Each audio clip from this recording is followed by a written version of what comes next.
Halo semuanya, selamat datang di seri video tutorial literasi informasi. Melalui video ini, kita akan belajar cara efektif mencari dan menggunakan informasi untuk mendukung aktivitas perkuliahan. Sebelum itu, perlu kalian ketahui bahwa video tutorial literasi informasi ini terbagi menjadi 4 bagian dan ini adalah video pertama. Jadi, pastikan kamu menonton semua bagiannya secara berurutan ya. Nah, pada kesempatan kali ini, kami dari kelompok 1 akan menjelaskan mengenai tutorial dalam melakukan identifikasi kebutuhan informasi. Nah, kenapa sih kita harus melakukan identifikasi kebutuhan informasi? Karena pada proses identifikasi informasi akan memudahkan kita dalam menemukan informasi yang kita butuhkan. Selain itu, kita juga dapat menemukan informasi yang lebih spesifik dan sesuai dengan apa yang kita inginkan. Nah, untuk melakukan kegiatan tersebut, ada 3 step yang harus kita lakukan nih teman-teman. Dimulai dari mengidentifikasi rumusan masalah, kemudian mengembangkan kata kunci, dan memformulasikan kata kunci. Oke, tanpa berlama-lama lagi, mari kita mulai dari step pertama. Pada langkah pertama yang harus kita lakukan yaitu mengidentifikasi rumusan masalah.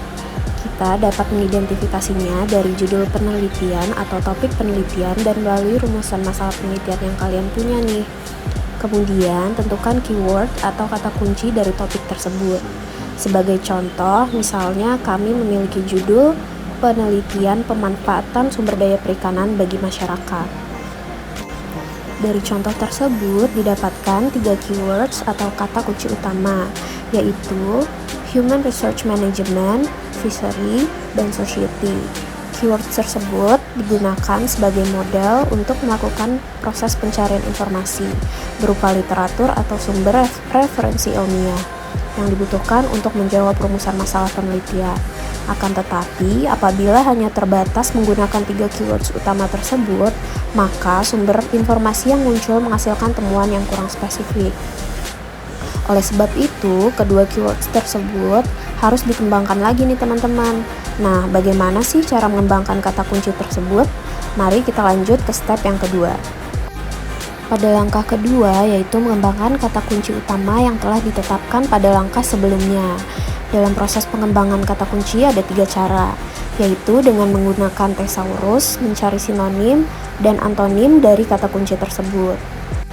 Nah, untuk mempermudah kita bisa menggunakan thesaurus, karena kita bisa mengembangkan dan menemukan kata dan frasa lain dari kata kunci yang telah diidentifikasi, ada 3 jenis hubungan dalam thesaurus, yaitu pertama adalah mencari hubungan kesetaraan atau sinonim, kedua adalah hubungan hierarkis, yaitu ketika satu kata ingin menjelaskan sesuatu yang lebih luas atau spesifik. Dan yang ketiga adalah hubungan asosiatif, yaitu ketika dua kosakata yang sama membahas satu konteks yang sama, tetapi tidak memiliki hubungan sinonim maupun hierarkis. Kemudian pada langkah ketiga yaitu setelah menemukan dan mengembangkan kata atau frasa lain dari keyword utama yang kita punya, langkah terakhir dalam proses identifikasi kebutuhan informasi adalah memformulasikan kata kunci atau menyusun konsep kata kunci.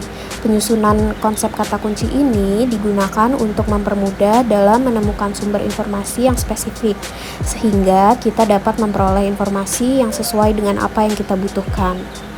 Pada step pertama, kami sudah punya 2 keywords yaitu Human Research Management dan Fishery. Nah, kedua keywords tersebut bisa dipetakan berdasarkan sinonim dan antonimnya. Sebagai contoh, sinonim Human Research Management adalah performance dan sinonim Fishery adalah ichthyology. Selain sinonim, kita juga bisa memetakan keyword Human Research Management berdasarkan asosiatifnya atau yang memiliki hubungan dengan keyword tersebut. Sebagai contoh, Human Research Management memiliki hubungan dengan 3 kata kunci lain, yaitu hubungan atau relationship, peningkatan, dan efisiensi. Hasil pengembangan keywords yang sudah kita lakukan dapat dijadikan modal sebagai penelusuran informasi, sehingga menghasilkan sumber informasi yang relevan. Dari konsep yang sudah ditemukan tadi, untuk mempermudah mengorganisasi keywords yang telah dikembangkan, kita bisa membuat table query. Seperti contoh pada berikut ini. Tabel tersebut menunjukkan bahwa kamu bisa menggunakan 4 alternatif formulasi kata kunci untuk mencari sumber informasi yang kamu butuhkan. Misalnya, pada alternatif pertama, kita dapat memasukkan kata kunci Human Resource Management, Fishery, dan Society. Apabila ingin mencari sumber informasi lainnya yang lebih spesifik, maka kita dapat menggunakan alternatif kedua dan ketiga, ataupun kita juga bisa melakukan kombinasi dengan menghilangkan pasangannya dan begitu seterusnya. Nah, itu tadi merupakan penjelasan mengenai tutorial identifikasi kebutuhan informasi. Perlu diingat ya teman-teman bahwa ini adalah tahapan awal dari serangkaian aktivitas identifikasi kebutuhan informasi. Jadi, pastikan kamu nonton video selanjutnya yang berisi tentang lokasi dan strategi penelusuran informasi. Semoga video ini dapat bermanfaat. Terima kasih teman-teman dan sampai jumpa di video selanjutnya.